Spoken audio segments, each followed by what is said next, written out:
Pounders, welcome back. Hope everyone had a great week 3. JT went off, Hunter Henry went off. Our bags are happy, but not as happy as our man Alec, who crushed the main.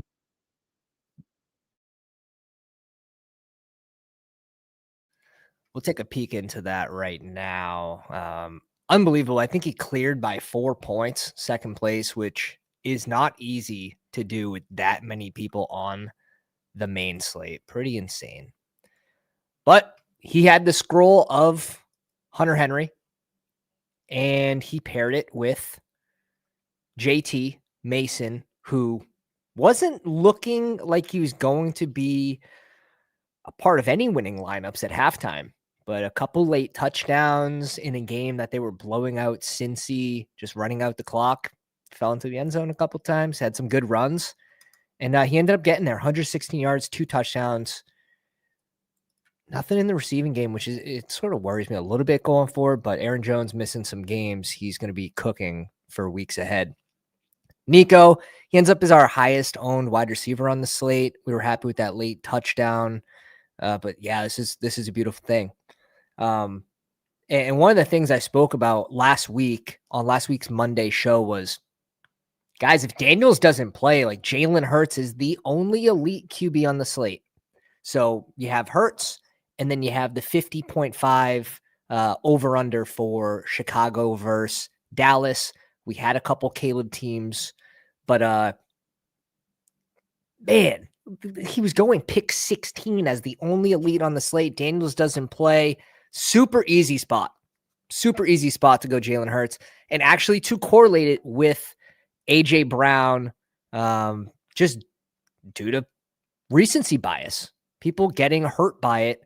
They didn't want to really pull in the stack there as much, but we mixed it in a little bit here. AJ Brown goes for 20. Here's one with Nico, AJ Brown, CMC, Chuba, Jalen Hurts. Yeah, we had a lot of Nico. Could have worked. The wide receiver slate was a little shaky, but fantasy grinder, bro. Taking it down 50 large. This is back-to-back weeks. A pounder, a Bestball overlay subscriber has taken down the main slate. That is such a slim chance. It's such a slim chance just due to raw numbers, right? Due to how big these contests are. But it's absolutely unbelievable. And this man's so generous. He 100% deserves it. Throw him his flowers. He's going to be buying his own pretty soon. Hunter Henry up for 25 points, 2 tutties. The lone bright spot on the Patriots yesterday. And our 16% for season long is extremely, extremely happy. We ended up getting crushed by, who was it? Bucky didn't really get there. We had a lot of K-Walk. Crushed by Lamb. Crushed by Dak due to Lamb. But Hurts there at 28%. And then, I mean, we're mixing in AJ Brown a good amount, 16%. And then Caleb, couple teams for Caleb, 2 out of 25. Could have been better, could have been worse. The fact that we had next to 0 pick 4s, pick 5s where JT like doesn't fall.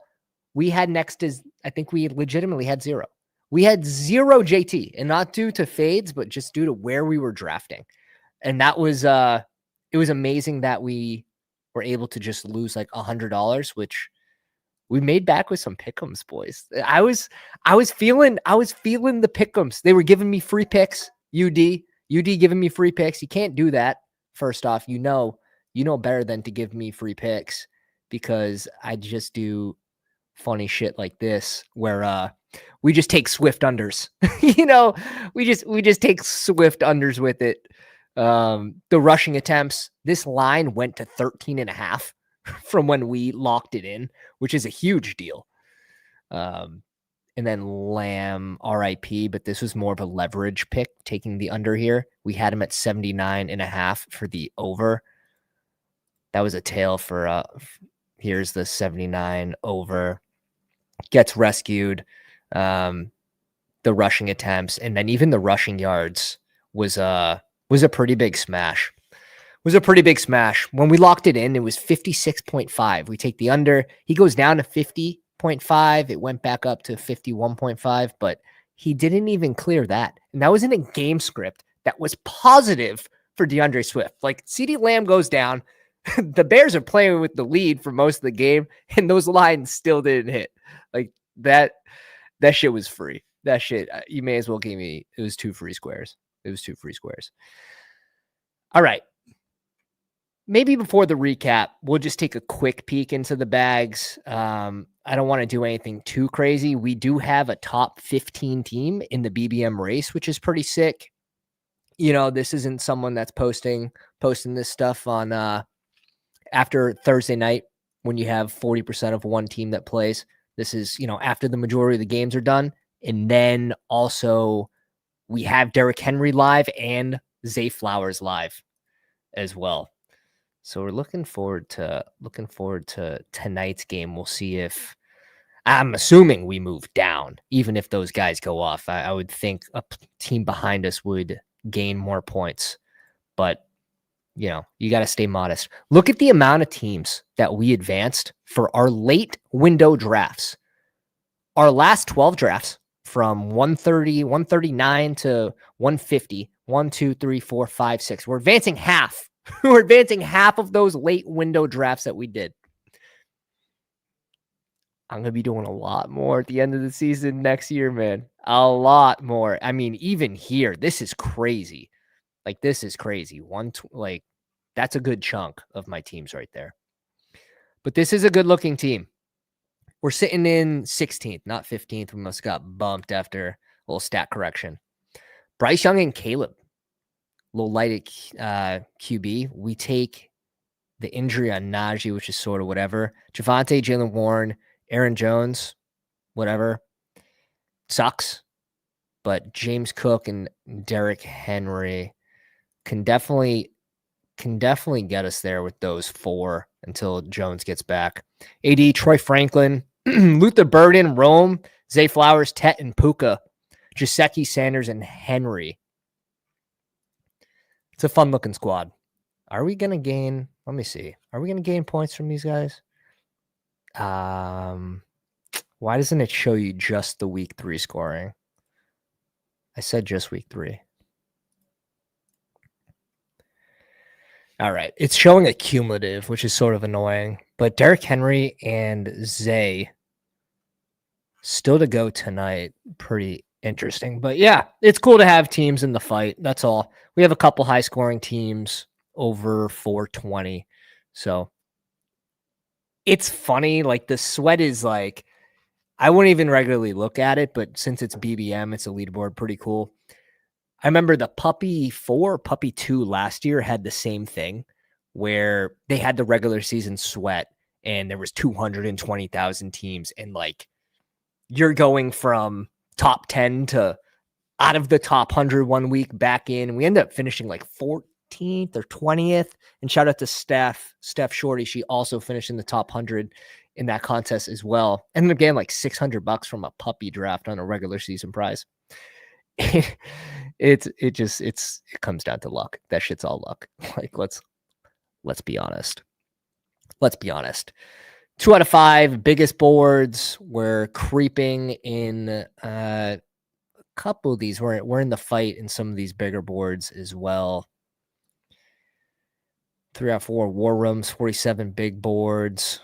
I mean, 20 out of 50 little boards. And you know the cash game king. You already know. All 3 Dalmatians, which is pretty sick. Couple 4th place, we'll take it. What else we got? A Bulldogger, 8 out of 18 Huskies is always nice, and it looks like 39 BBMs. 39 BBMers. So we're in the fight. Greyhound, I would love to make the finals in this contest again. Still have Goff left. Demont. JMO. I love the Greyhound. We made the finals in that last year. It's just such a small final that the sweat is awesome in this contest. 53 seat final. We ended up in this range for 1,500 last year. Nice contest, good advance rates start the playoffs, 1 out of 5, 1 out of 4. And like I said, you actually want to focus on this. This is the hardest advance rate of the contest. This and then week 17 was our strategy for the Greyhound again this year. And we'll just have to wait and see.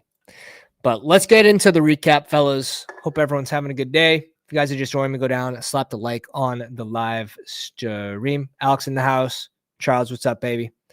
Yeah, the technical difficulties on the webcam. Not even a webcam; it's actually a real camera. The miracle I figured it out in the 7 minutes it took. Who Hams is he's got some sweats going, man. I just saw your fast draft team. I forget what contest it is, but you got some sweats.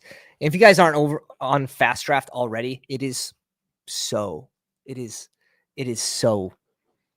light in competition. I mean, you sharp people go where the edges are, right? Justin Herzig's playing over there, like in every contest. Now, there's far and few between Justin Herzig's on the fast draft app.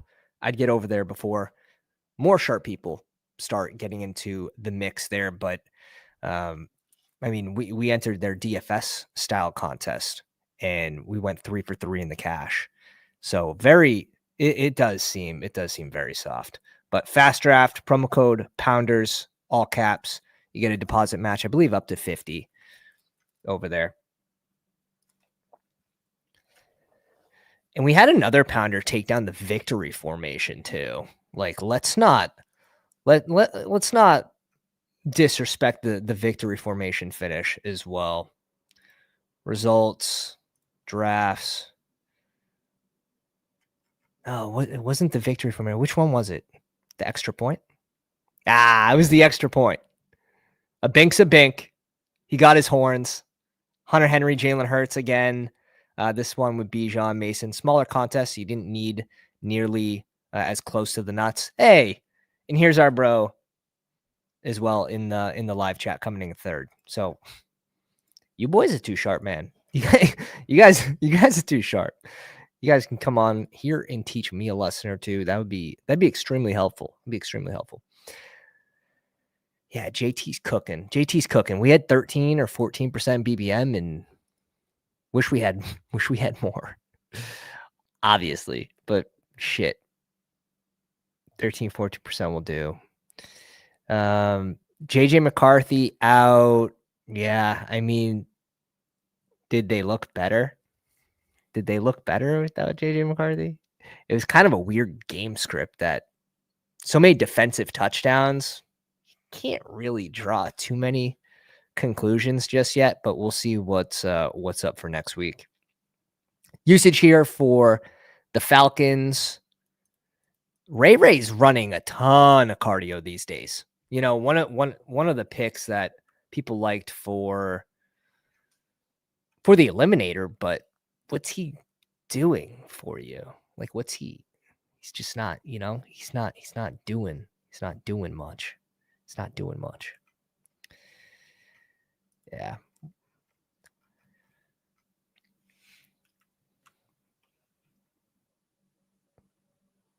Testing out the PFF. If you guys don't know what this is PFF's recap. They have a lot of cool stuff. Nice little charts that they throw up.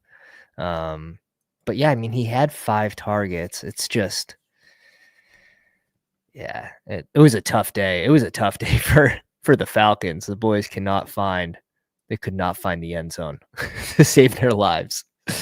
Tyler Algier really just on the backside. This was the Bijan show. They're just trying to play catch up and didn't work. It didn't work. Tet here is the boss. Leggett. Did Leggett play? Was he? This is one game that I really just didn't even pay attention to because it was such a blowout so fast. He sat out week 3, but it was a hamstring. Okay, that's right. Yeah, I mean, They didn't have to do much. They didn't have to do much. Jontavian Sanders, do we know how serious the Jontavian Sanders injury is? That's one notification that I did see. I was like, oh, please. Awaiting MRI on the ankle. And this is most likely the same ankle injury, if you guys don't know, that he had a few days back. So that's going to be pretty interesting going forward there. Hunter Renfrow, who would have thought, like, if you were drafting eliminators like post Coker injury and you were just smashing Hunter Renfrow, I mean, that's a good late round pick. That's a good late round pick, especially some of these guys stay out. Chuba, yeah, they just really, you didn't see a whole lot. I mean, Rico kind of snuck in there at the end, garbage time touchdown. If you guys saw that, we'll take it. We take those. We take those all day long. All day long. Packers versus the Browns. Wow, the Packers lost. And, the only thing that could have made me happy as a Patriots fan, losing to Pittsburgh due to a million fumbles, is just seeing the Browns beat anyone. That's really, I came back on that. I came back. The revival. What's up, ER7? What's up, baby? No, I saw something that he's not yet. It's not at that point yet. They're not too desperate for Kirk Cousins yet. Could he get there? Maybe. I thought this is pretty actionable.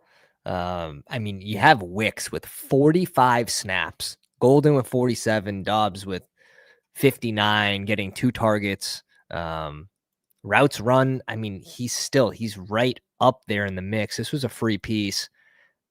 Can it turn into fantasy points at some point? That's what you're hoping. Pretty lackluster all around. Golden had one long catch, but this game was that game was hard to watch. I switched off watching that game pretty quickly. Harold Fannin, 42 snaps, a lot of 2 tight end sets, two tight end sets. Njoku out there for 50. Bond getting in the mix here. This is interesting. I mean, he basically completely took over Thrash on snaps, and he had a few targets, 4 targets. He had a couple catches. We'll see. We'll just see. The Browns would take someone like Bond after what happened to Quinshon Judkins. They just freaking doubled down on it. Like that shit was crazy. The Quinshon thing is very important. This is someone that I was targeting in redraft just because he was so free.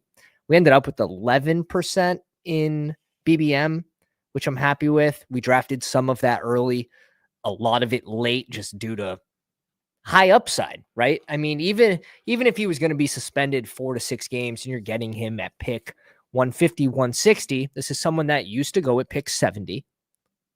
You're baking in 4 games being missed. Is there a 5% chance to 10% chance that he misses the whole season just due to the murkiness of the situation? Yeah, I'd probably put it at like 5%. People had that shit at like 70%. like he was never playing football again. Like, that's just not the way it is. I don't know.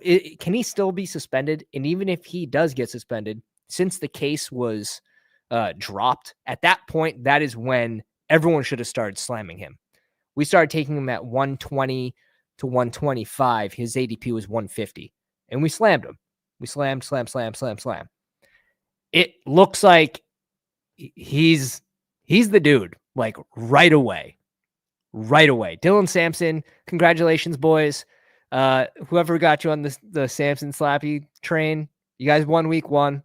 It was a good ride. He got in the end zone week 2 too. So you got your 2 spike weeks. The good thing is, you pretty much identified who the RB2 is, but I mean, Ford, was he just unhealthy and now he's starting to feel a little better? He's out there for 24 of the snaps. So Sampson taking a backseat even to Ford here is not that great for Sampson baggers. But 18 rushing attempts, and this is a good Packers team, right? They limited Gibbs to how many yards? Week after that, limiting elite RBs to short yards. This is a good sign for Quinshaw Judkins. Maybe a target for you guys in your redraft leagues.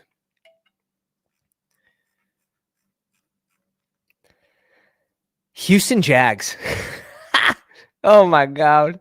I saw someone put out a tweet. It was like, Travis Hunter's played 2 of 15 snaps, or 4 of 20 snaps or something crazy like that. It was like 2 on offense, 2 on defense. It's like, holy shit.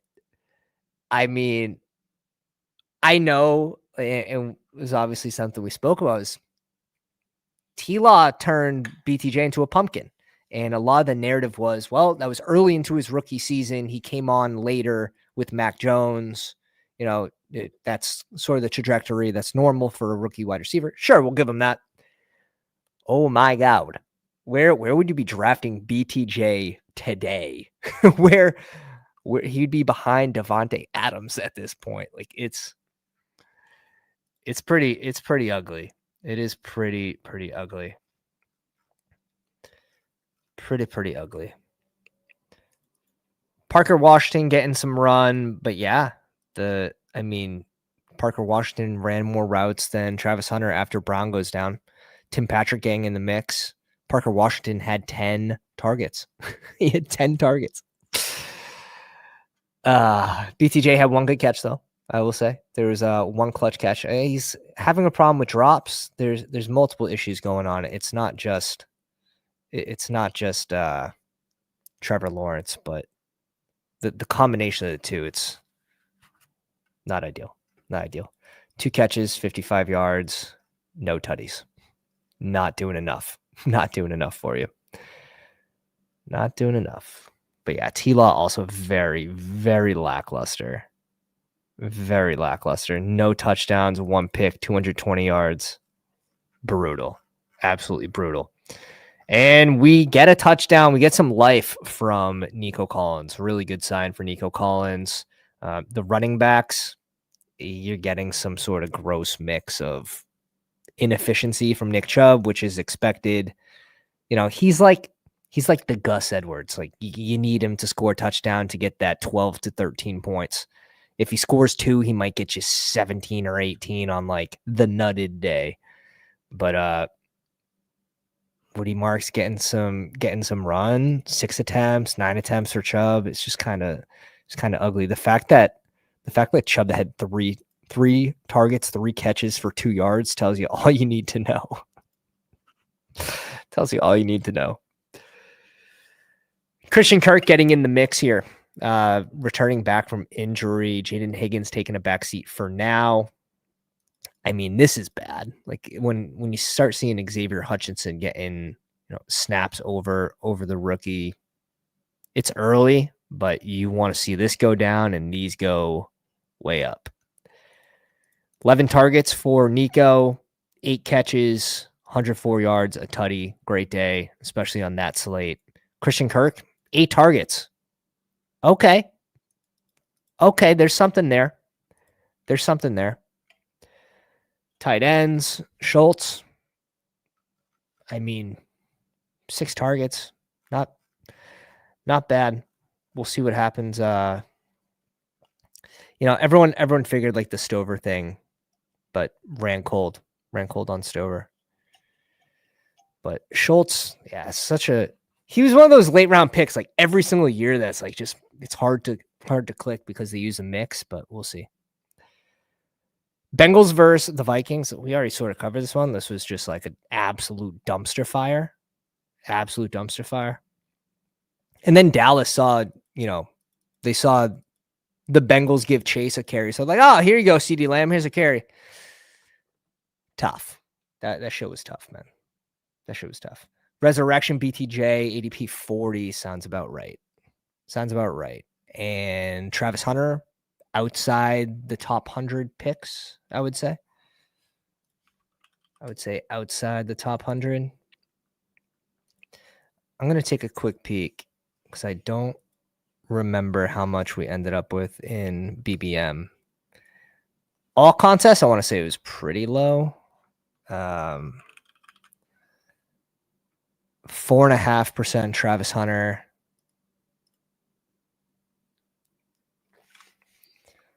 Let's see in BBM. 4.5%. Okay. So right there on both. Yeah, you want to what? Like, you guys, this is probably going to surprise you. And I mean, you guys have seen my exposures every time I'm live drafting. Like, you guys can see my exposures using bestballoverlay.com. So they're live on screen, but like Henderson, God, the Stevenson fumble into the end zone, 2 fumbles could kill me. But man, the coaches are the coaches are extremely hesitant to put Henderson in, and this is someone that really didn't fumble in college. So you got to think if it continues from Stevenson, like Henderson, it's just a matter of time. It's a matter of time. But Henderson, we're low on. Harvey, 5%. Who was the other one in that range? Hampton, he went a little earlier, 6%. I mean, no Najee splitting with him now. That's, if you have a bag of Hampton, you're probably excited about that. Not gonna lie. But Quinshawn, I think, was one of our higher owned rookie RBs just due to where he was being drafted at the end of the season. Our average pick on him ended up as 96. Again, we were drafting some early out of the gate in April when the contest dropped at the 70 to 90 range. And then we came off him for a while. And then when that case got dropped, I really attacked it. So happy I got this up. I mean, even he didn't seem like an eliminator ass pick, but holy crap. If you have him in the eliminator, he's going last round. He was going last round. So he's looking like an absolute smash from here on out. Tough sledding again for Jefferson. I think he gets to 10 points, but the Vikings didn't have to do much on offense to win this game. Hawkinson gets in the end zone. Hawkinson had a pretty good spike week. 15.9. Is that full point? That might be full point. Half point was a little less. 10.9, 11.9, 12.9, 13.4.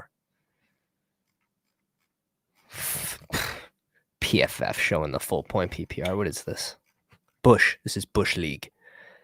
Steelers Pats. Yeah. Rather not talk about it, but DK gets in the end zone, right?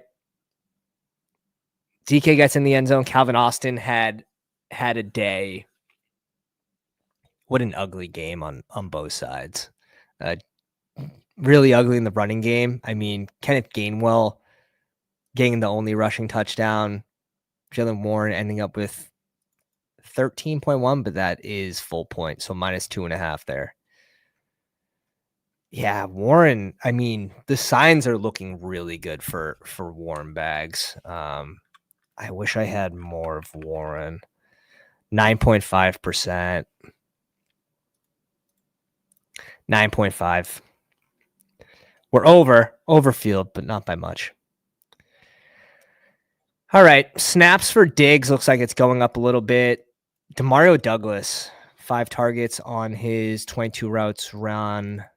Yeah, you're just going to get a mix right now. It's so gross. It really is so gross. Booty is looking like the number 1 right now through 3 weeks, but is it really just like Hunter Henry? It just feels like it's Hunter Henry. It feels like it's Hunter Henry. It's a good day to have a bag of Henry. And again, he'll have these major spike weeks, 2 touchdowns, he'll disappear for like 6 games. So, and that's the tight end position. And that's sort of why we don't love going elite tight end. Holy shit. The people that drafted Bowers in the second round are getting crushed right now. I mean, is he fully healthy? Probably not. But my God, that hurts.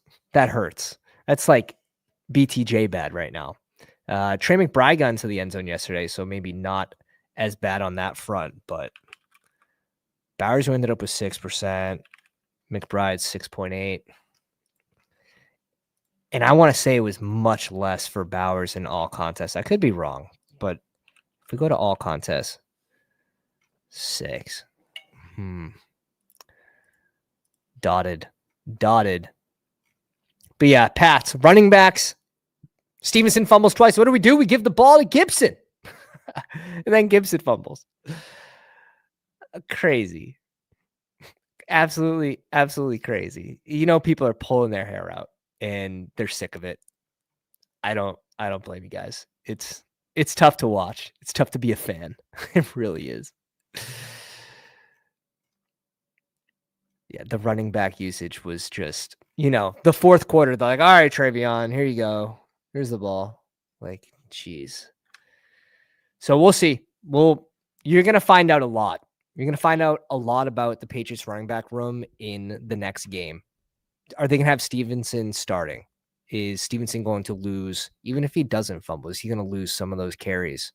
That's the projection, is towards the middle of the season is when you would start ramping up the rookie. Can Stevenson get back to running the ball well and holding on to the ball? It's the only way he's going to fend off the rookie. Puka and Devontae just seem like really good picks. It's such a condensed offense. Like 31 routes, 34 routes. After that, you have one tight end is the next highest at 21 routes. Like even Kyron at 18. Where's the Kyron haters? Like, yeah, he's a volume king. But shit, he's getting those spike weeks off the volume. So it's one of those things. Like, this is borderline like Detroit. Like, I just want a piece of this Rams offense. Like, that's what it's coming down to. So Kyron getting elite usage. 20 rushing attempts and 3 targets. Coming down with 2 catches and he puts one in the end zone. 22 touches is big. Corum gets 8 of his own on the ground. And yeah, if he's going to get 5 to 11 touches a game, maybe some games will spell Kyron more than others. He needs that usage, sure. But also the offense has been clicking.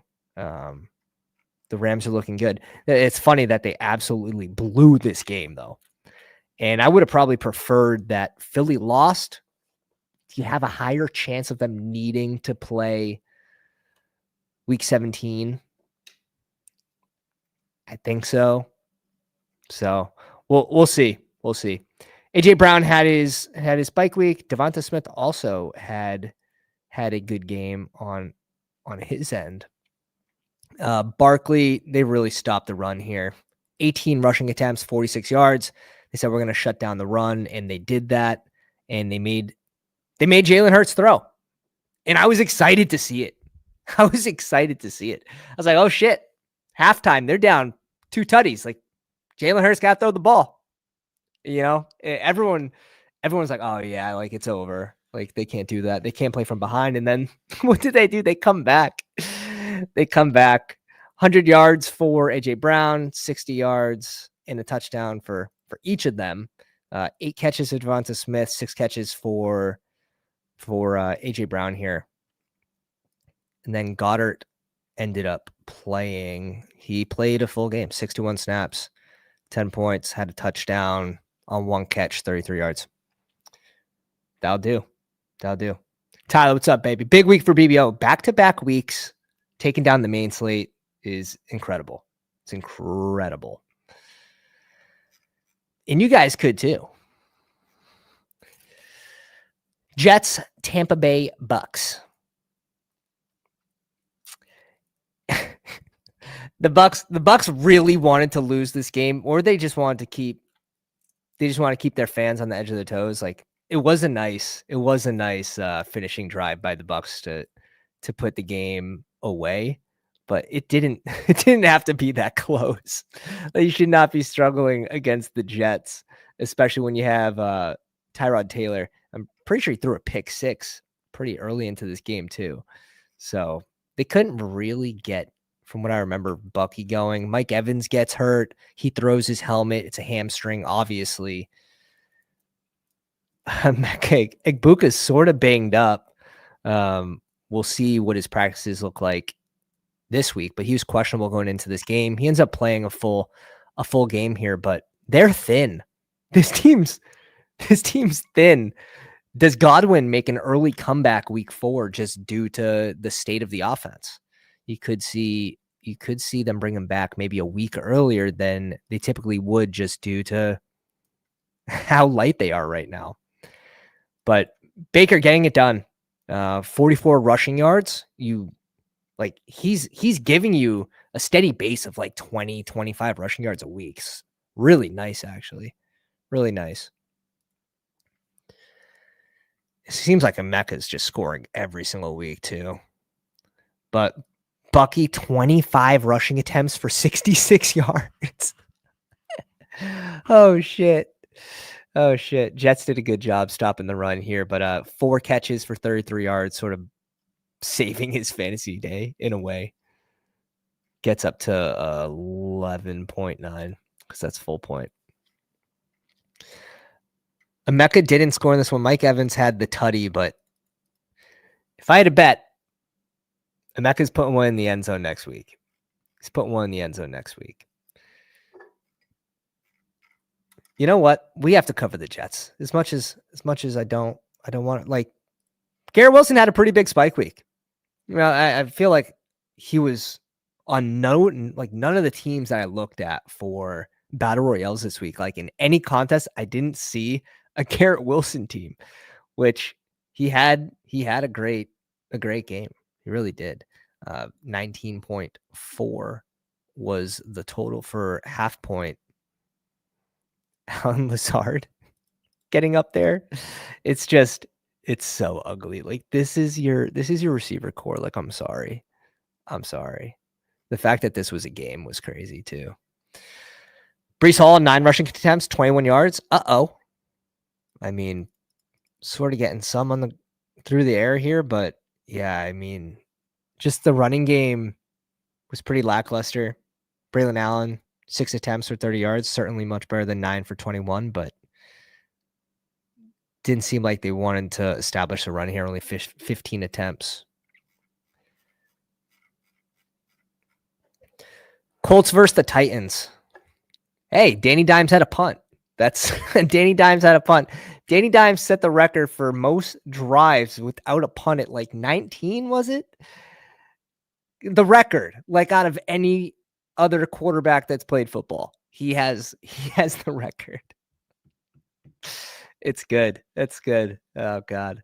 You gotta love when he goes to the Colts and now he looks like a pseudo Josh Allen out there. It's really funny. But Michael Pittman is just he's a Daniel Jones type receiver. Like, he's going to eat in the Daniel Jones offense. In the weeks that it's not Pittman, it's probably going to be Tyler Warren. So they're going to be bouncing back and forth. Alec Pierce left the game with a concussion, so we'll keep an eye on that. Josh Downs having a Josh Downs year, that's for sure. But Daniel Jones having an okay game here. Just okay. He didn't get his tush push to put him over the edge, but we snuck up. End of the draft season, we snuck up on Daniel Jones. We ended up with 6%. 6%. You know, we got a little sneaky here with our Daniel Jones shares. So it's funny. Like, it makes sense, right? Like, when you think about Daniel Jones' best years with the Giants, they had not a terrible O-line. A lot of the years they did, but earlier on it was a little better, and they had a good run game with Barkley, and that was keys to success for Daniel Jones. There were splits, and these were famous splits that were regurgitated every single year. And the splits basically said, when Barkley plays, Daniel Jones scores 18 to 19 fantasy points. When Barkley's out, Daniel Jones is a pumpkin. And he scores 7 to 8 fantasy points. It was an absolute ridiculous. And the correlation there, he needs a good run game. Just needs it. He just needs it. And you're seeing it happen here with JT, and you're seeing it happen with this good O-line, and the pieces are good enough around him. Tyler Warren was a perfect draft selection for this team as well. But JT puts it in the end zone 3 times. Oh, God. Oh, God. What a major spike week from JT this week. We love to see that. Raiders, Trey Tucker just went absolutely nuke. Brock Bowers playing a full set of downs here. 55 snaps, ran 32 routes. Really tough day for Brock Bowers. Just based on where you drafted him. Really pretty brutal, to be honest. Trey Tucker went nuke. 145 yards. 3 touchdowns. That's crazy. That shit's actually crazy. Jacoby Myers had 4 targets, 3 catches, 63 yards. Trey Tucker had 8 catches.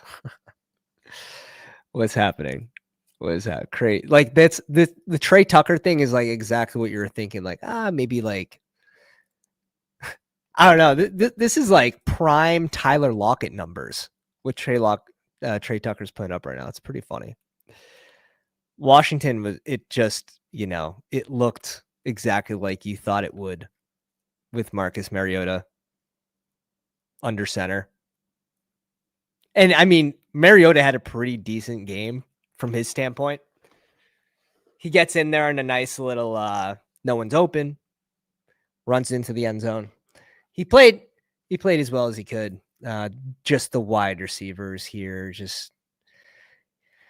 you're not gonna get what you want. Especially when Luke McCaffrey puts in the only tutty through the air. Really tough. And I'll tell you, the Bill drafters got lucky, bro. Come on. The fact that he got that tutty at the end. Come on, boys. The usage here should be scaring you, though. The usage should be scaring you. They like Chris Rod as the first and second down back. They're mixing in Jeremy McNichols. This is still. They got rid of B-Rob. Eckler gets hurt, and they're still using 3 running backs. Like that scares me. Now, towards the end of the season, you're hoping that he gets like, and here is pretty okay. 8 rushing attempts, 1 catch. 10. You want that. If you're looking for consistent spike weeks, you're looking for 10 to 12 touches plus. Hopefully Tajay Spears can come back and do what everyone was hoping Bill would be doing right now. Yeah, it's hard to. It's cool to just say, we have a top 16 team out of 662,000, but that shit changes so fast. It's crazy. Blitz, big weekly winner sweat tonight. Ooh, maybe we'll take a peek. We'll take a little break from here. Let's take a little peek.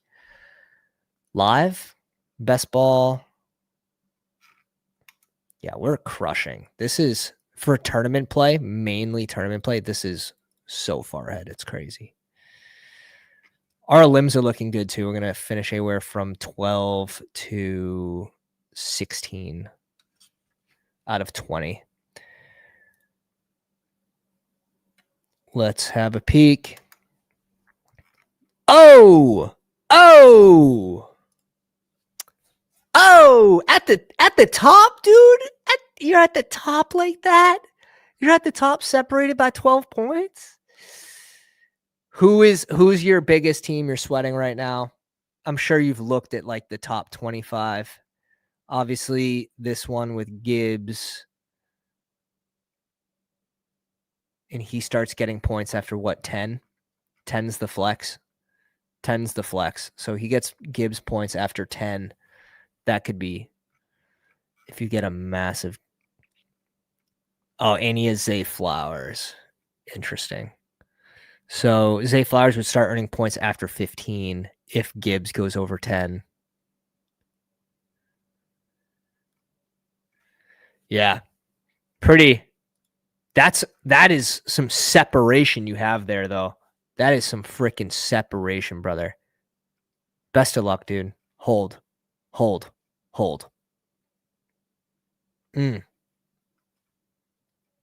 4 tight end build. You love to see it. You fucking love to see it. You really do.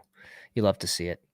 We've been pretty lucky in our. We only have 10 teams, and we've had 3 finishes already in 3 weeks with 10 teams. This is gonna be 4. That's fucking weird. Like that shouldn't be like that. I did all 10 of those very early into Contest Open though, so we have some pretty fun teams. That's crazy, Blitz. Good luck, bro. Good luck. I'll be watching, man. Low scoring game. We'll just hope for a low scoring game on both sides. Can't go wrong. Cortland Sutton had a long tutty, right, in this one. 118 yards, 6 catches, and a tutty. Touchdown dependent, but here, I mean, that volume's really nice. Troy Franklin taking the week off. 8 receiving yards. Wonder what the whole offense besides Cortland Sutton taking the week off. Tough sledding. Now here is, this usage for Harvey's. I mean, 2 rushing attempts for 3 yards. Gets a little more work in the passing game, which is good, but they like Dobbins, man. They like Dobbins on first and second down. Punches in the only tutty here, goes for 80. 1 tutty, 1 catch, 0 yards. Good for 14.5. That's, I mean, where you were drafting Dobbins, no matter what time of the year, he's paying out right now. Big news from here is the injury for Najee. We'll see what the snaps look like for Hampton going forward. But, Keenan Allen, boys, let's go. Keenan. It's so funny. I was even talking to my brother who he buys 10. He's in for 10% of my teams just for a little brotherly sweat towards the end of the year. Get the juices flowing. Keenan Allen was the best pick on the board in any contest, basically at any time. You could even say big board where he opened was around 90. He'd probably be going in the 80s, 70s if you were drafting today. 87, like somewhere around there. Like the dude's putting a hurt on Ladd McConkey's stock right now. That's for sure. 56 snaps, 10 targets, most on the team, 7 catches, 65 yards, a tutty. Quinn Johnson could have had. There was a deep ball that was it was overthrown. It wasn't a drop. It was overthrown. But this usage, 9 targets for QJ, 6 catches, 88 yards. Ladd, like is his week coming? I mean, 0 for 3 right now. 0 for 3. And it's funny because I ended up with a lot more Ladd than I wanted just due to positional scarcity and some of that of how you draft. Like he was right next to JT. If you started RB in the first round, and I did a ton of double RB this year more than ever, luckily. Otherwise, I would have ended up with more Ladd or more AJ Brown who were in that range. Or more T. Higgins. People were pulling up T. Higgins at one point. People were pulling up Rice at one point. Regardless. Sometimes you have to find in building teams back to forward, right? Knowing that I have a potential high upside pick. High upside's crazy for Keenan Allen, but where his ADP was, yeah. I mean, if he lands on the right team when he was a free agent, there was risk. Could he have retired? You weigh all this in. But how do you draft the best team, right? You draft the best players. It's crazy.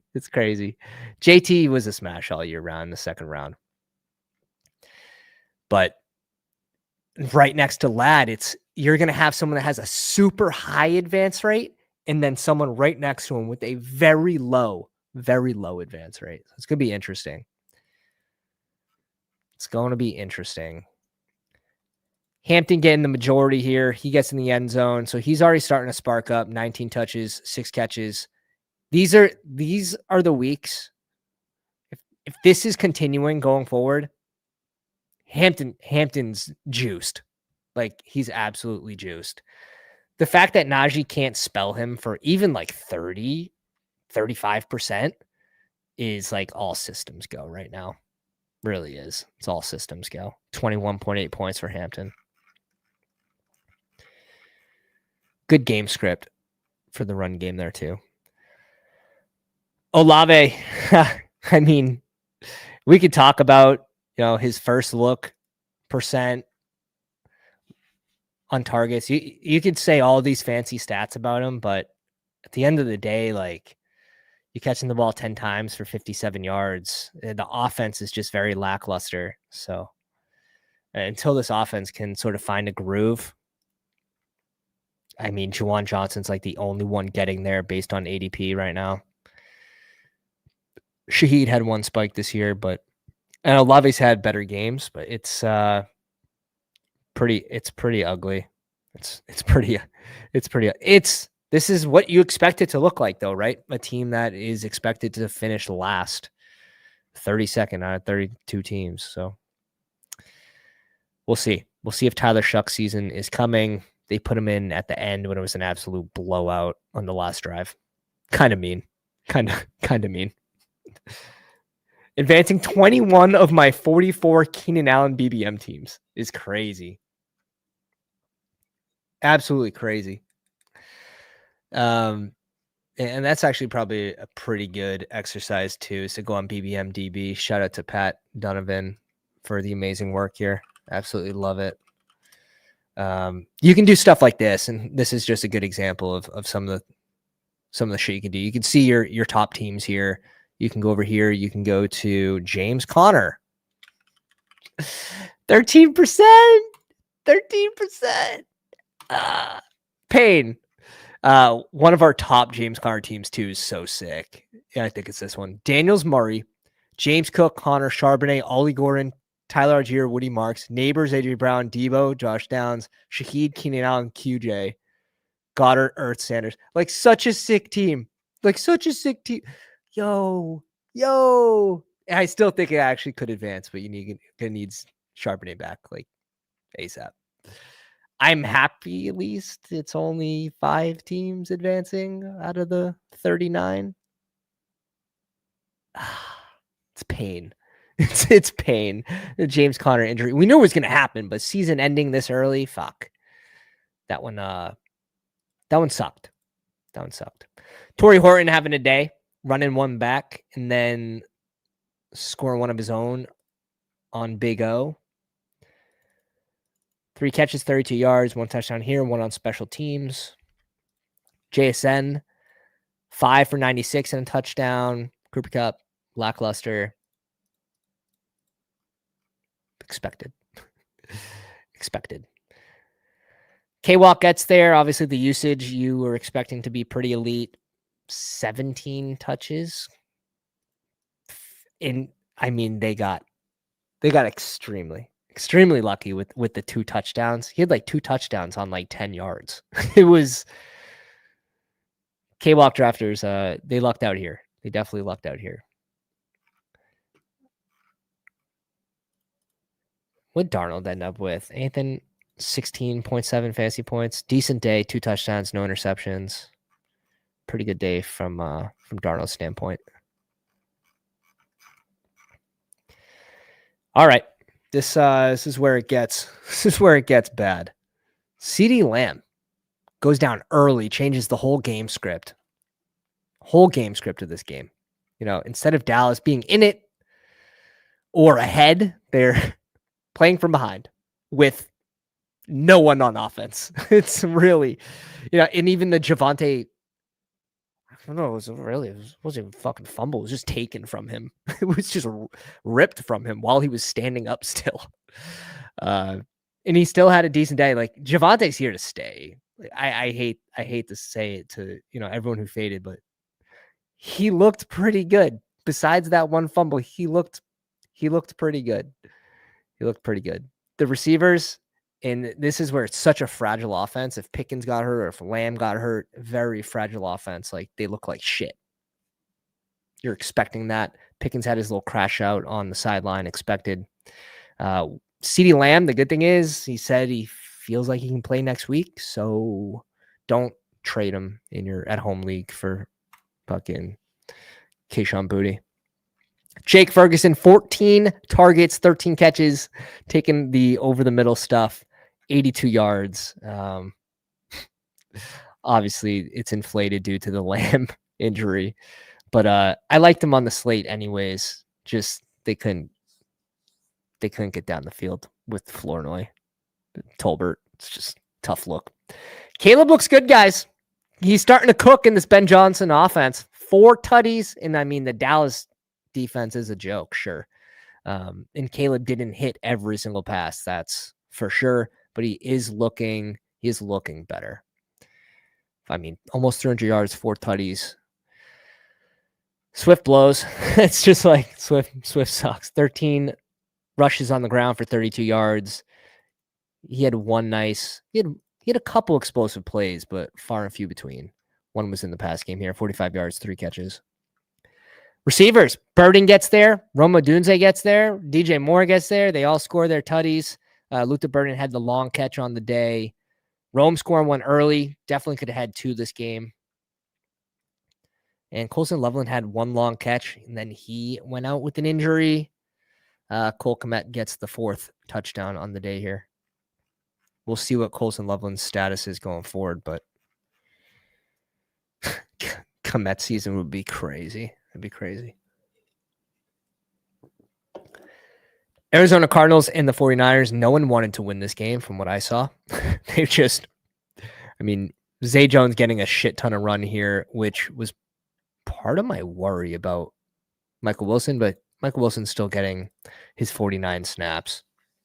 It's just they need more. And this was one of the big surprises, I think, throughout free agency and throughout the NFL draft is like, you're really not going to add to Trey McBride and Marvin Harrison. Like, you're not going to add to that. You're just putting so much pressure on Marv that even if Marv is that guy, in his second year, can he handle a double? And then you just have McBride, and they're leaning on McBride. They probably could have leaned on him a little more here, only getting 7 targets, 43 yards and a touchdown. But they're missing like a wide receiver 2. You could even argue a wide receiver 1, but I mean, every team's missing a wide receiver 1 at this point. Trey Benson going forwards, probably the number 1 waiver wire ad. Would you guys say? I haven't fully thought out the redraft this week. That'll be later tonight, but I'm assuming he'd be the number 1 waiver wire ad. Like, James Conner out for the season. Yeah, that's quite the freaking opportunity for this kid. Quite the opportunity. And Mac Jones had a couple nice throws in this one. 1 pick, 1 tutty, 284 yards. Beautiful dime to Ricky Pearsall late on a late drive. CMC, very inefficient. I had CMC over 4.5 catches. Maybe another free square that Underdog gave us this week. 14 targets, 10 catches. After Juwan Johnson went out, they should have removed that line. Like, they should have taken that line down instantly. Your boy was on it. 88 receiving yards. I mean, he goes for 140 yards, but just very inefficient on the ground. Very inefficient on the ground. No touchdowns again this week, which is maybe Underdog will correct the line for next week. We'll take the over touchdown. We'll see. But Ricky had a nice game. I mean, he's the fucking only one out there. He really is. So 8 catches, 117 yards. End of season, I'd probably just want the usual suspects. Give me like Kittle, CMC, maybe Ayuk. But Ricky's coming along. He's coming along. Mac Jones. It's the Mac Jones effect, Turn BTJ into a wide receiver 1. KC versus the Giants. Holy shit, this game was ugly. Everyone wanted Dart after the first quarter. We didn't even get him after halftime. So sad. So sad. Tyquan Thornton, that gives me nightmares. You guys already know. Mahomes barely just doing enough. And he's very clutch before halftime at getting those game-winning points, like on a 2-minute drill drive. Like that's what he's fucking good at. It's like, oh, it's time to try, you know? And that's just the clutch factor. He's clutch. Really is. I mean, this was a gross game. KC looks very bad. You barely beat the Giants. But at the same point, Russ came into this game as like the throwing yards leader.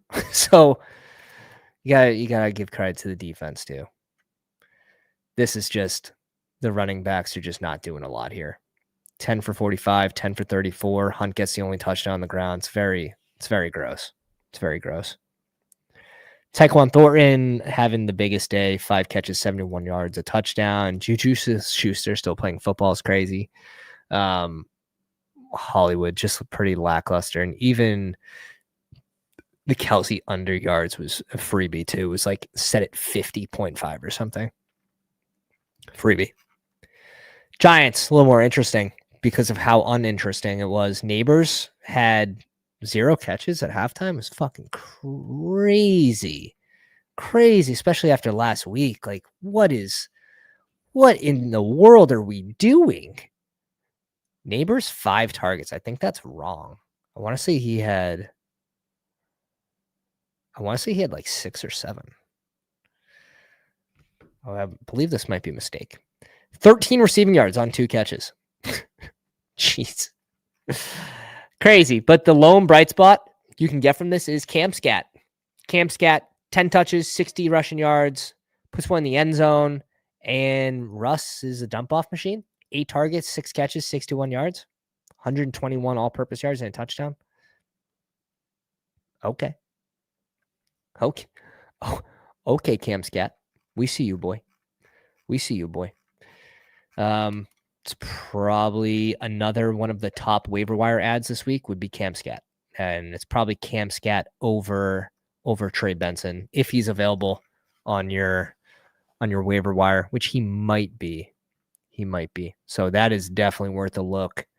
All right, let's see. I think they have the playbook out. I want to dive. This is going to be a first look into week 4.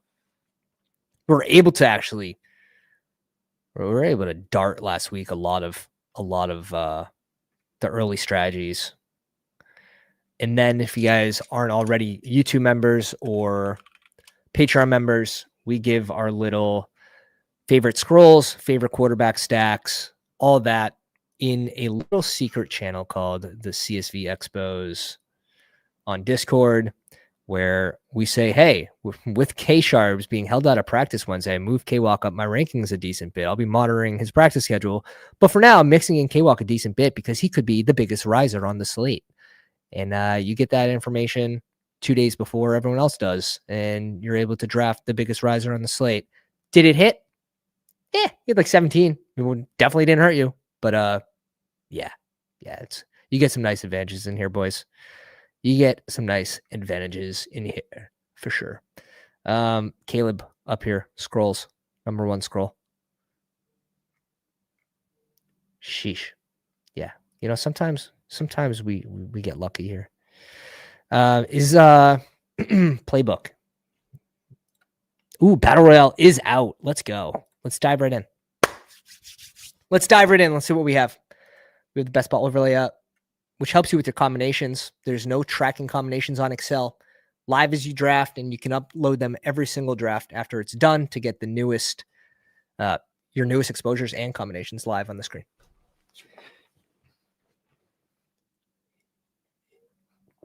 You also get a quick look at the spreads, the over-unders, and how many points each team's going to score in that over-under. Very helpful.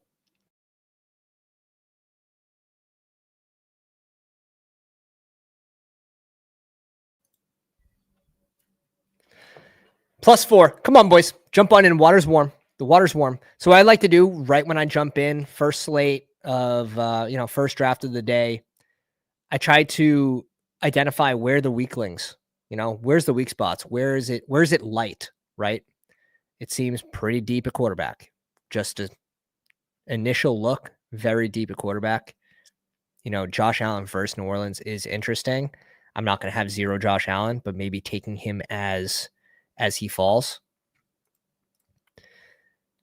Running back, it looks very deep as well. I mean, even Hampton here at pick 23 with no Najee against the Giants is an interesting spot. Kyron against Indies, super late. It's very interesting.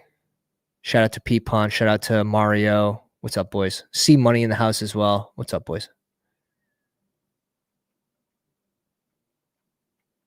Let's see if we can get any more.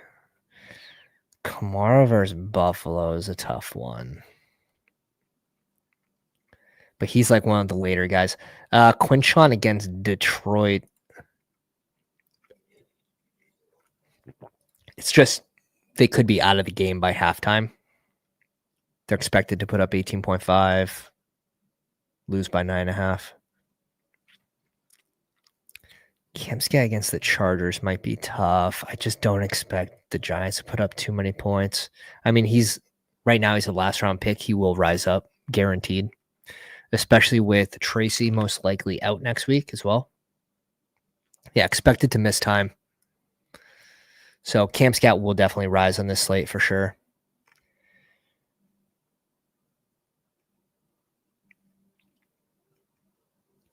Mike Evans, you're expecting Mike Evans to miss time.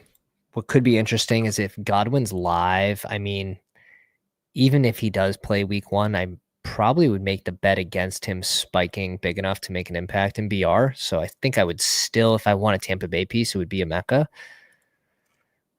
This is likely just James Cook here.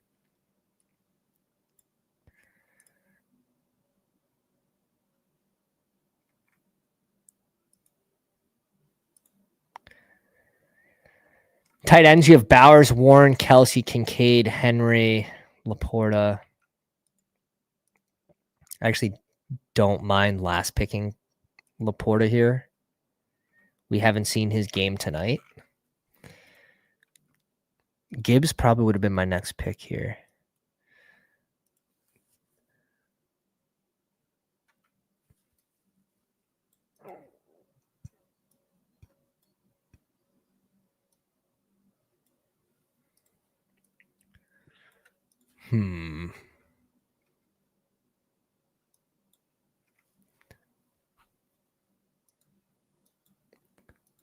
Let's go double RB slam.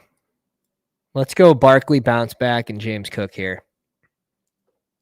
I just don't know how much fight is Tampa Bay going to have without Mike Evans in this game against Philly. Is Philly just going to run out the clock on him, right? And then it just comes down to who scores the touchdowns on this Philly team. Who scores the tutties?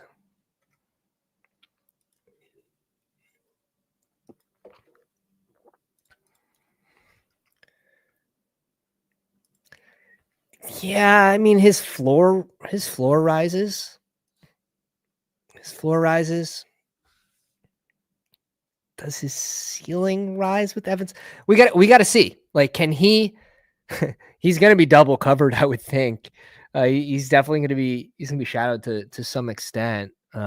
Philly defense is no joke. I don't know if I love Tampa Bay in this game without Mike Evans. Like, I'm probably going to have next to no Bakey Bake, which could be a mistake. Maybe he fucking has a game and he gets out on the ground and he's running a shit ton and Emeka has 2 touchdowns. Kate Otten has 1. Bucky has 1. But against Philly D, I'm just willing to make that bet. And where I don't do 150, I have to make these bets of what I think is most likely to happen and then focus all my energy on these outcomes that I plan, right? And that's how I end up finishing high on my small amount of entries.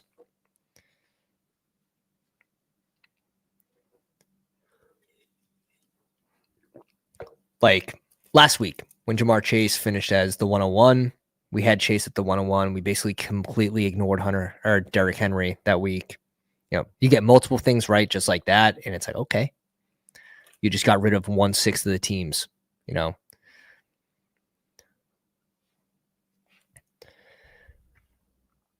Mario in the house. What do we got, boy? He goes Bowers. I like the Bowers click there.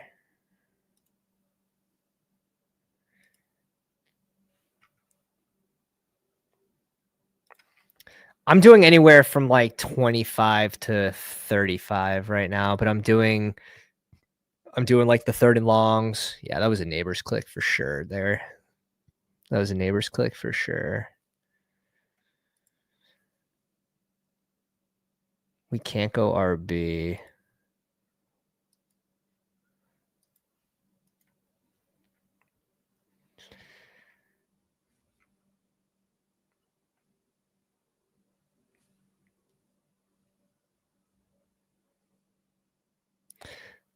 This is an interesting spot.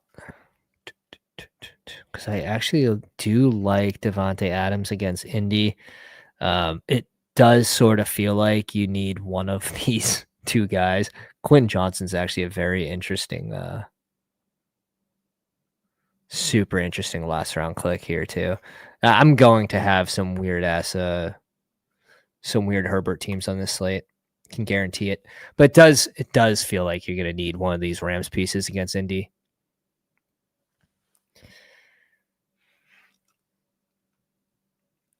Hey, shipped the playbook last week. Congrats to you, Pete.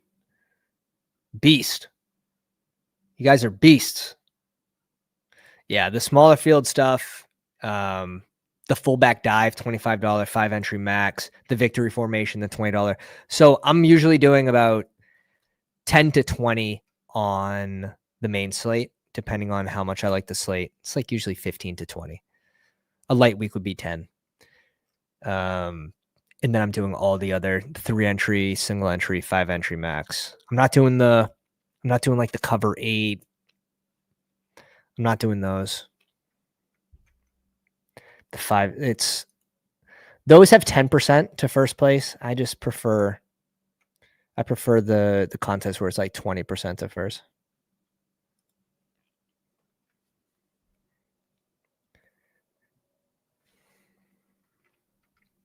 So we'll see what we're going to do here at tight end.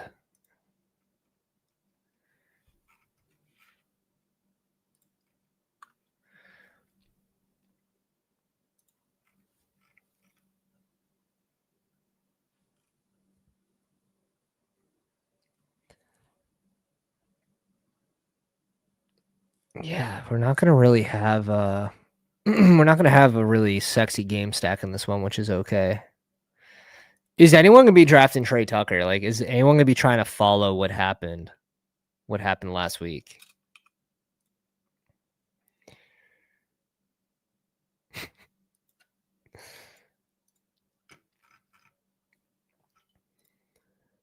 But yeah, QJ here is probably one of my favorite scrolls.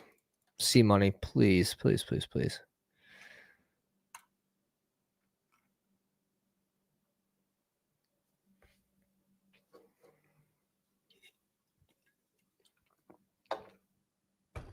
You could just feel it, bro. You could just feel like he wanted to go naked Caleb there. You could just feel it. It's all right. We're going Henry, Drake May for all the money. You could just feel it coming, bro. Oh my God. Let's see if he does what I was going to do. Let's see if he does what I was going to do.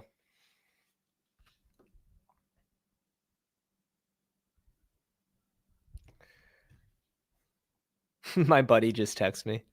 It's a sad day to have CD on your fantasy team. Nah, he doesn't. I was going to go Komet. Be a man, bro. Be a man. Just project like Colson Loveland being out. It's all right. We'll take it against Carolina. We'll see. I mean, shit, they played pretty good against Atlanta, but Penix just did not look good. Did not look good. Is one of these a single entry max? Let's do the Palooza single entry max. +3, boys. Jump on in. Primetime bash, single entry max. Ooh, what's this? Nick Bosa diagnosed with torn ACL. God damn. Holy smokes. Yikes. Yikes, yikes, yikes. That's a tough loss. That's a tough loss.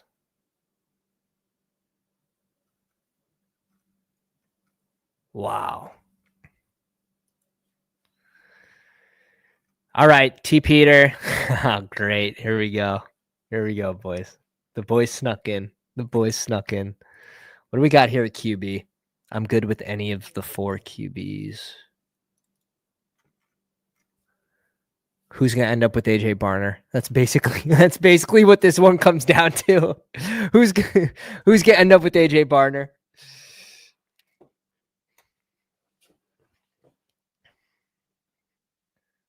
He's playing next week, bro. Chill. He's playing next week.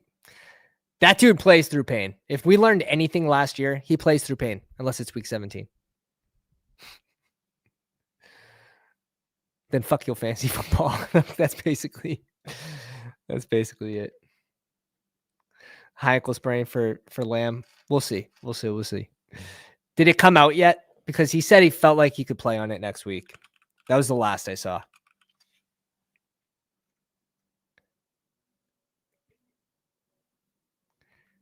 His words. I mean, and obviously, yeah, so 20 minutes ago it came out while we're on stream. Has a high ankle sprain. That's going to be tough. That's going to be tough to play. Okay, how do we do this? I think we want McBride here.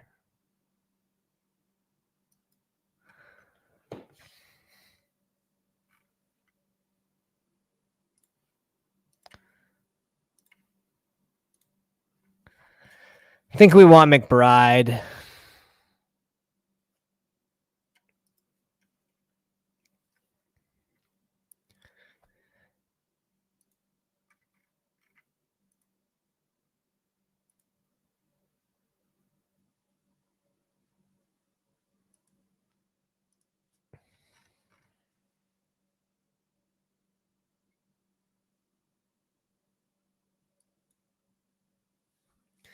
McBride and Henry.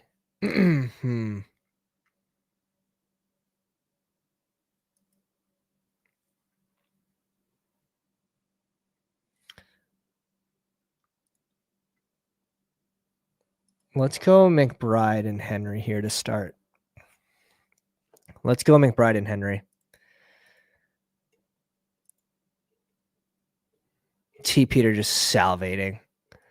Like, am I about to get Gibbs Henry? That'd been crazy.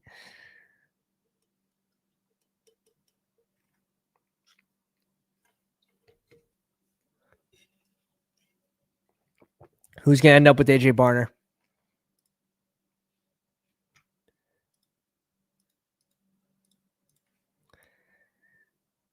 I think this is where we have to go, JMO.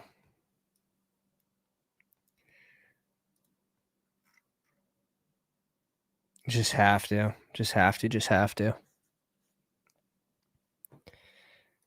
We're probably... man, we want one of Goff or Kyler, obviously, but... if he doesn't go QB, we feel really good about it. Oh, fuck us.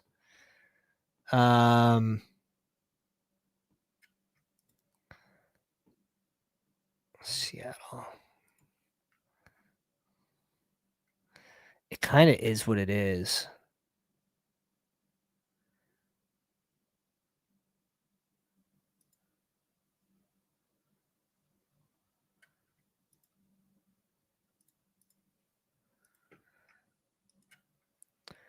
Kind of is what it is. If I go Marv there, I still think Kyler's getting taken. That's the problem. And my team won't make sense.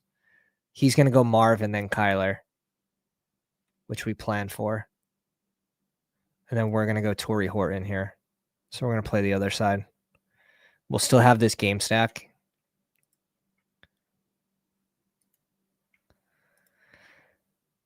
I think I have a ruined, and maybe you just go for it here. If I go Marv, though, if I go Marv here instead of Demont, I'm pretty sure I just get cucked and I end up with a double stack with Arizona with no Kyler. Like that's honestly because he had no other stacking option, right? So who are you going to take? Sam Darnold? You can't take in his position. You can't take Torrey Horton and Sam Darnold when Marv's on the board, or Marv wouldn't be on the board. I would have taken him.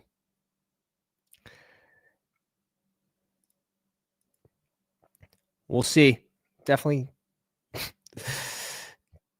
an interesting one.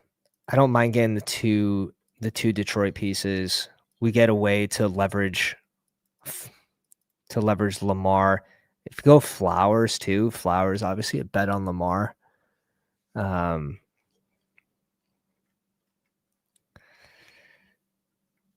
Could have turned out better. Obviously, you have two people in here that are sharper drafters. I think just getting ahead on this slate on if you push off, if you are in a room with no sharps, right? You don't recognize anyone's name. There's badge lists. Like you're pushing off tight end. You're hoping to get Laporta, basically where T. Peter did in this one. He ends up with the best team in this one for sure. But yeah, we didn't really get any falling players. Which one would have been big? If this team doesn't go Goff, I think this is where the pinnacle was. If this team doesn't go Goff, Eric already has a QB. So I don't care. I can push off QB and I can just go. This should have been Kyler. I should have went Kyler first. Kyler, then Torrey Horton. That's 100% what should have happened. I should have went Kyler, then Torrey Horton. We would have played the side of Kyler plus Trey McBride with the Torrey Horton bring back. I think that's a pretty big mistake, but at least you get to see me make it instead of you. Should have went Kyler first. Marv's gone. So, like, obviously, what I was thinking was like, we go Marv. Like, we have to go Marv first. So, I don't know. So, this Demont pick, if Demont is Kyler, it comes back, it would be, our flex would be pretty ugly. So, I guess we'll see. Can Demont steal 2 touchdowns in this game? Could work. Kyler's a pumpkin. It's going to work. You were mentally preparing for Darnold Horton. Yeah, that's tough. That's tough though. So if I go Marv here, you really plan for like you're going to go Horton. You're going Horton last. So this probably would have been David Montgomery then. It can't be. You go, Ken. Gibbs Demont works.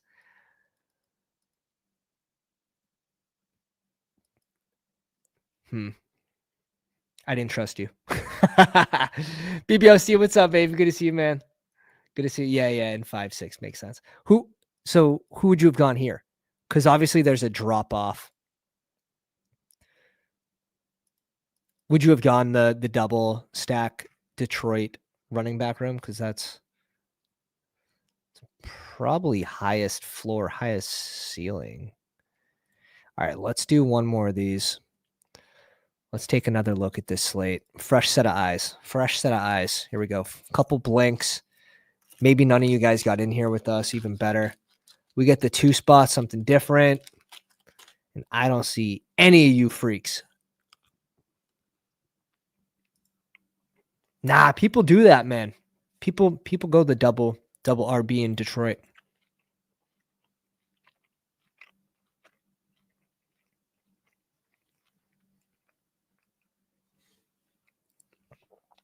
Anthony in the house, head of PR. Slap the like. Appreciate you, boys. So after every draft with bestballoverlay.com, I mean, it's really helpful for even like the primetime bashes because how small the player pool is, which your combinations are even more important in that contest. But what I use it for is really, I don't do too many primetimes, but it might even be more helpful there. We'll go ahead and we'll fire up our exposures. We obviously only have one team, but if we were to land on one of these players, we could see where we would get different. CMC, interesting. I haven't thought this out. How would CMC against the Jags seems like a fucking spot. I'm not going to lie. That seems like a spot. We like J2, but until ADPs change, it's probably CMC or JT at the 1.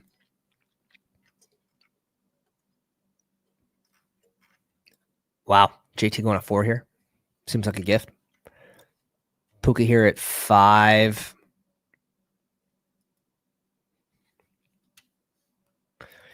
I want to say Puka is actually underrated on this slate because wide receivers seem to fall off pretty quick. If I had to note something, it's like, yeah, wide receivers get ugly pretty quick actually on this slate. And I'm not worried about neighbors. Like I'd be fully betting on a bounce back. And I have a feeling, boys, you can clip this. You can clip this one. QJ week, man. It's going to be another QJ week. Uh-oh, Cousin's calling. We got to answer this.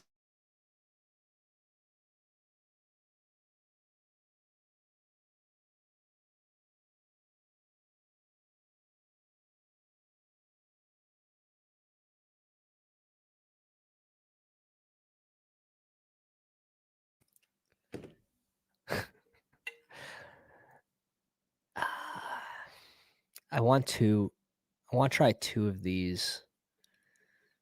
I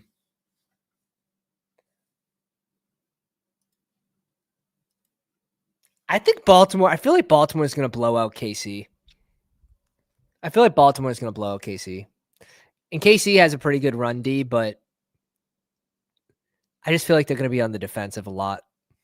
I think Baltimore's going to be playing with the lead, and Derrick Henry, that's when he scores his points, boys. That's when he scores his points.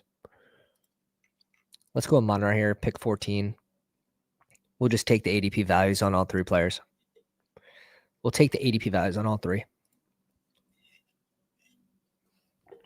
Jalen Hurts goes at 15 here. His ADP is 20.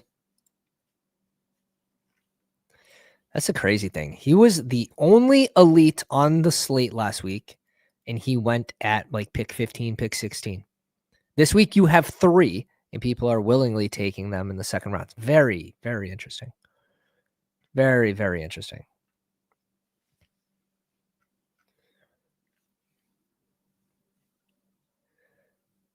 Yeah. I felt like there was I felt like I was going to end up with the wonky ass team. And I should just probably push that every single time. I should just go Marv there and try to get the elite double stack, but especially on a $5 entry, it's not like it's a fucking $500 entry.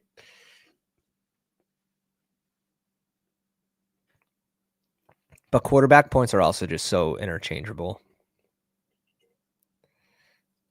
So we'll see. I'll keep you updated how it went.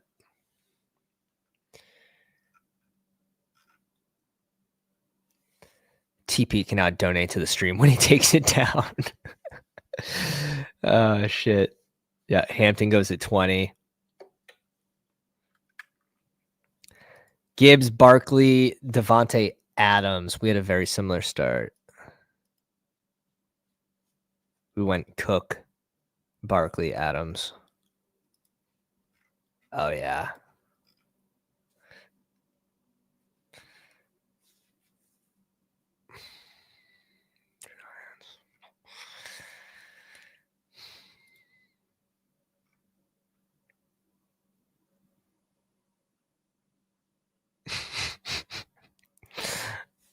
I'm like so tempted to just fucking make this is Purdy, how long's Purdy out for?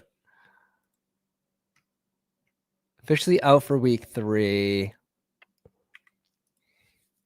We could go Ricky, last round pick Purdy, and pick swap to Mac Jones if we had to. That'd be pretty high T, not gonna lie. This seems like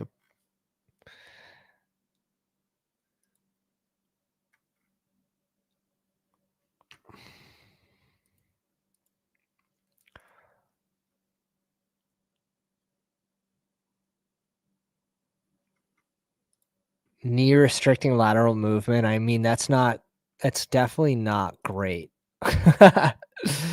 It's definitely not great for Daniels.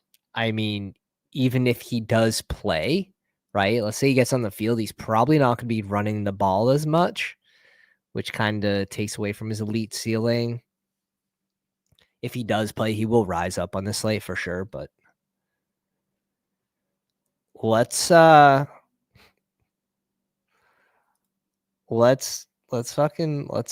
do this. I mean, this is going to be Purdy with the intentions of swapping to Mac Jones. We got this CMC Ricky Pearsall double. This offense is pretty condensed in San Fran, boys. So I think this is pretty easy to do. We'll see about Juwan Jennings though, because he did get some practices in. He could be active, which I think would actually, if he was able to get like 77 yards, 5 catches, like not enough to spike, but still have a good game for the QB, that could actually help. You just need Pearsall to score the tutties.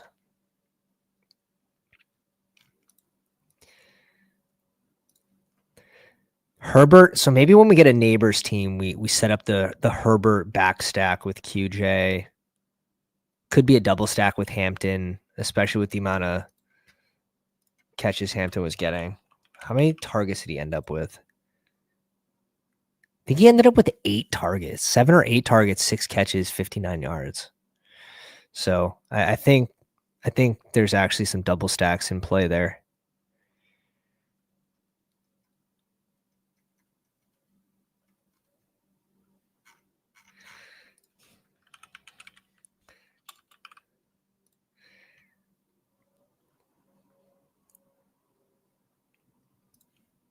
All right.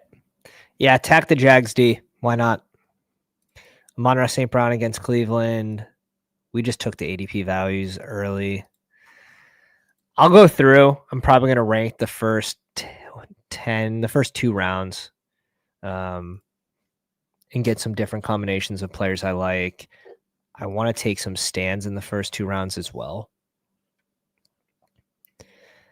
And I don't absolutely love this spot of Henry against KC because they have a pretty good run D.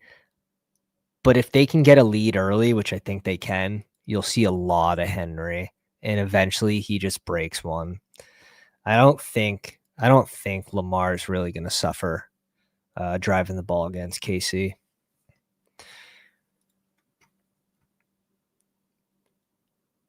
And some of that has to do with time of possession for KC sort of struggling on offense. That's so we'll see. We'll see. But the receivers fall off pretty quick. Puka is the clear number 1. So I'm tempted. I mean, I feel like he should be going higher than pick 5, but yeah, I mean, RB's pretty deep too. Hampton, you had some RBs not get drafted. Bucky, Cam Scat. Judkins against Detroit's probably not the best spot, but wide receiver, there's a couple scrolls. I mean, QJ, Tet against the Pats. BTJ's not even getting drafted now. It's so funny.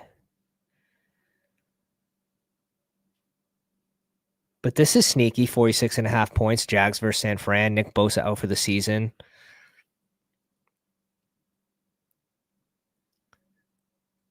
DJ Moore, Luther Burden down here.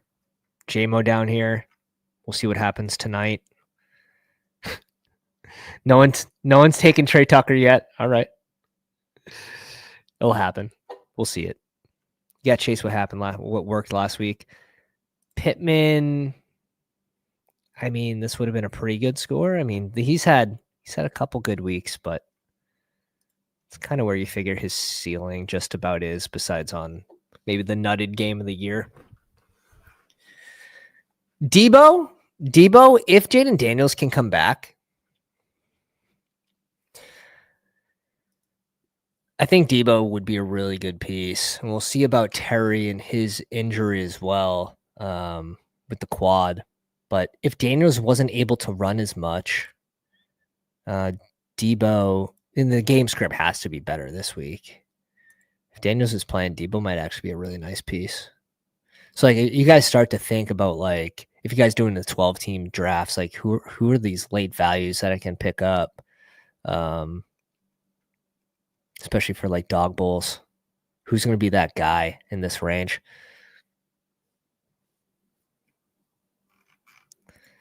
Not a bad bet for JMO going that late though. But let's go.